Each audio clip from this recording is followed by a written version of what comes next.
Anandam the Joy of giving, देने का आनंद, देने की खुशी के मूल भाव के साथ राजस्थान के सभी विश्वविद्यालयों व महाविद्यालयों में सत्र 2020-21 से प्रारंभ किया गया अनिवार्य विषय है। इस विषय से संबंधी आनंदम की डायरी कैसे बनाएं, इस पर मैंने आपको वीडियो लेक्चर्स पहले अपलोड किए हैं। इसी श्रृंखला में आज हम पुनः आनंदम की डायरी बनाने के उदाहरण आपके लिए लेकर आए हैं। इस वीडियो में आपके लिए मिलने वाले हैं आनंदम की डायरी बनाने के 5 उदाहरण और साथ में आपको परियोजना रूपरेखा कैसे लिखें, इसके लिए एक परियोजना का उदाहरण भी दिया गया है जिसका शीर्षक है वस्त्र या भोजन वितरण परियोजना रूपरेखा।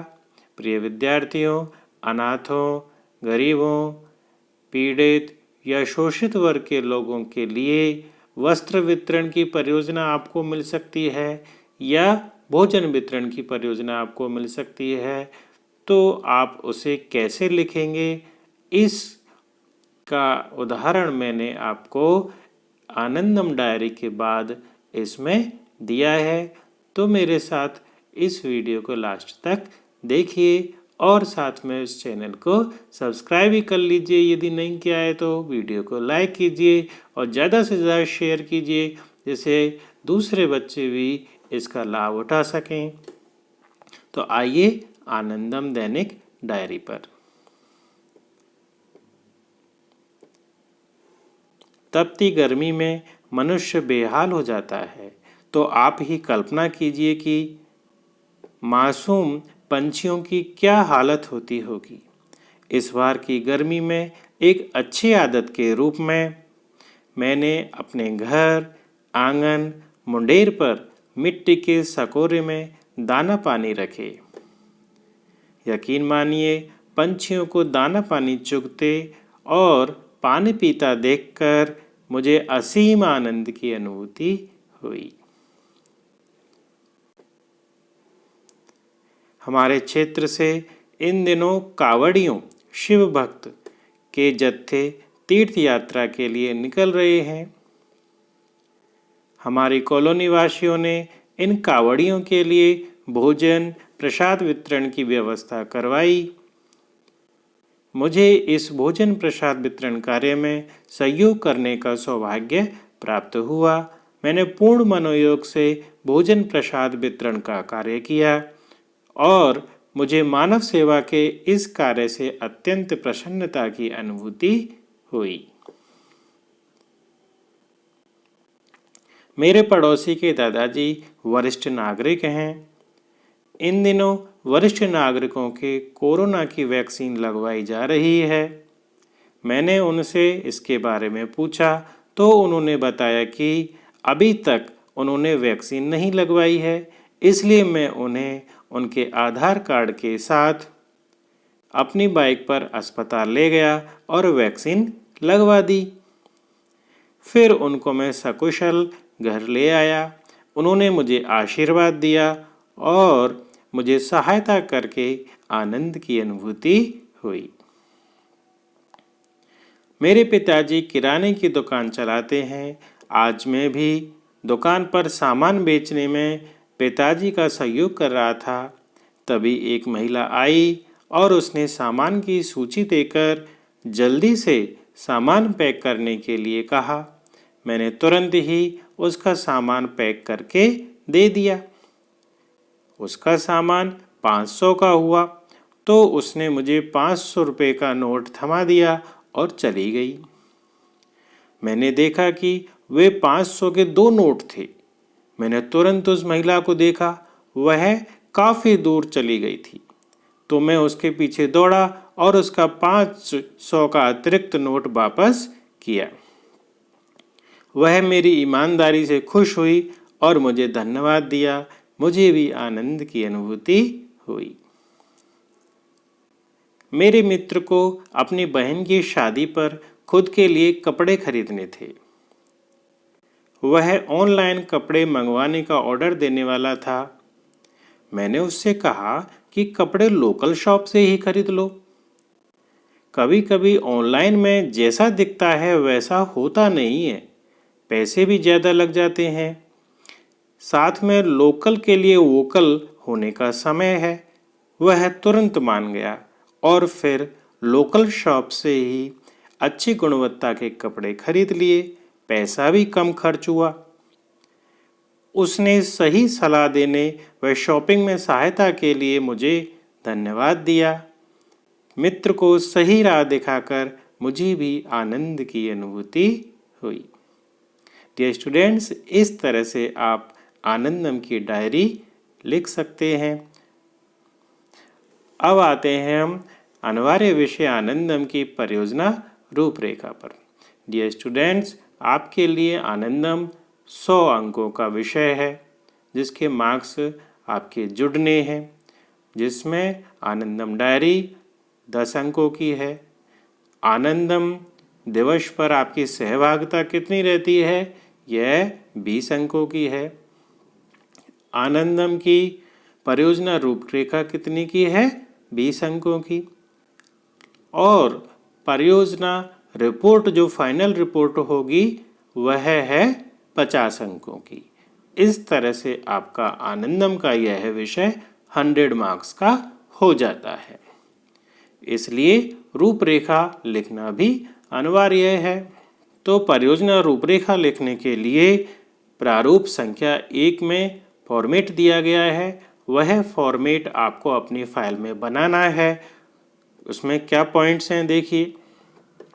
आनंदम के तहत परियोजना की रूपरेखा का प्रारूप। इसमें कॉलेज, विभाग, विश्वविद्यालय का नाम लिखना है। कॉलेज का समर्पित आनंदम जीमेल आईडी लिखना है। परियोजना का शीर्षक, सामुदायिक सेवा का स्थान, मेंटर का नाम, कक्षा या सेमेस्टर जो भी है, और फिर प्रतिभागियों का विवरण, अर्थात आपके ग्रुप में कितने सदस्य हैं, 10 हैं, 8 हैं, उनका नाम देना है। उनके सभी का contact detail, that is mobile number, उनके हस्ताक्षर और फिर नीचे मेंटर के हस्ताक्षर। ये फॉर्मेट आपको फाइल में बनाना है। किसकी फाइल में? रूपरेखा वाली, सिनॉप्सिस वाली फाइल में।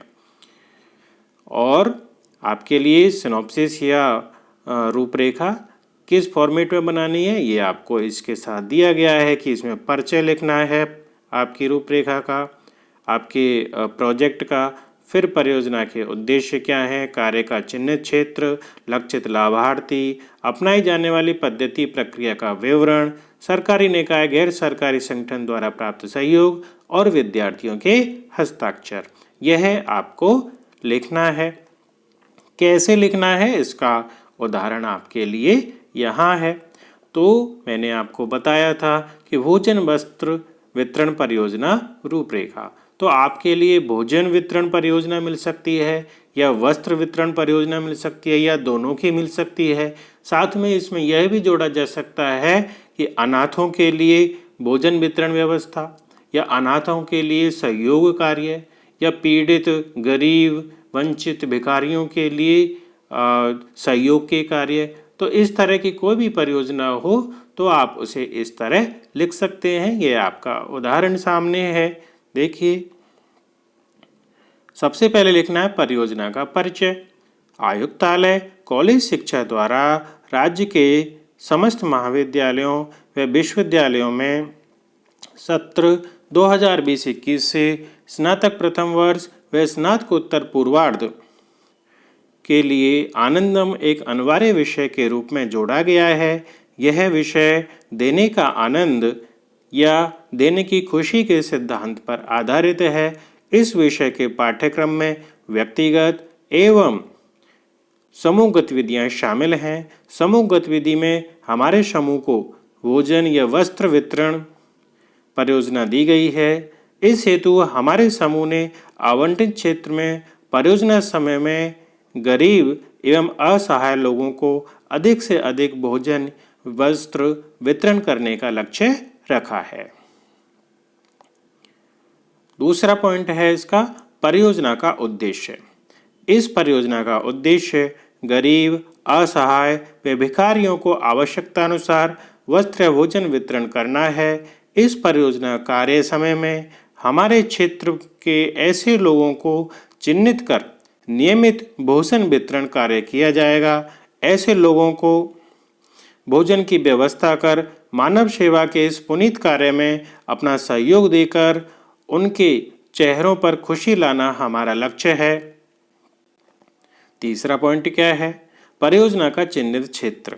किस क्षेत्र के आप हैं और आपको महाविद्यालय द्वारा कौन सा क्षेत्र आवंटित किया गया है उसे लिखना है। तो इस परियोजना का चिन्हित क्षेत्र हमारा शहर है।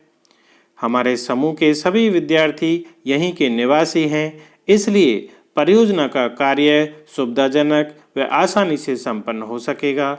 इसमें मंदिरों के बाहर, रैन बसेरों में, बस स्टैंड व रेलवे स्टेशन के आसपास ऐसे गरीब लोगों को चिन्हित किया जाएगा। साथ में आदिवासी कॉलोनी में भी वितरण कार्य हमारा क्षेत्र रहेगा। नेक्स्ट पॉइंट इज परियोजना का लाभ क्या होगा? इस परियोजना से गरीब, असहाय, कमजोर वर्ग व भिखारियों को भोजन या वस्त्र वितरण से उनकी मूलभूत आवश्यकता की पूर्ति होगी। विद्यार्थी वर्ग देश युवा पीढ़ी है। विद्यार्थी वर्ग देश की युवा पीढ़ी है जिसमें ऐसे असहाय लोगों के प्रति सेवा भाव अंकुरित, पुष्पित व पल्लवित होगा। परहित सरिस धर्म नहीं भाई की पंक्ति को चरितार्थ कर इनको लाभ पहुंचाना ही परियोजना का लक्ष्य है। परियोजना में अपनाई जाने वाली पद्धति। इस परियोजना के लिए भोजन, वस्त्र व्यक्तिगत एवं सामूहिक सहयोग से प्राप्त किए जाएंगे। व्यक्तिगत स्तर पर जितना सहयोग हो सकेगा वह किया जाएगा और सामूहिक स्तर पर समाज से सहयोग अपेक्षित रहेगा। सर्वे द्वारा ऐसे लोगों को चिन्हित किया जाएगा एवं उनको घर पहुंच सेवा दी जाएगी।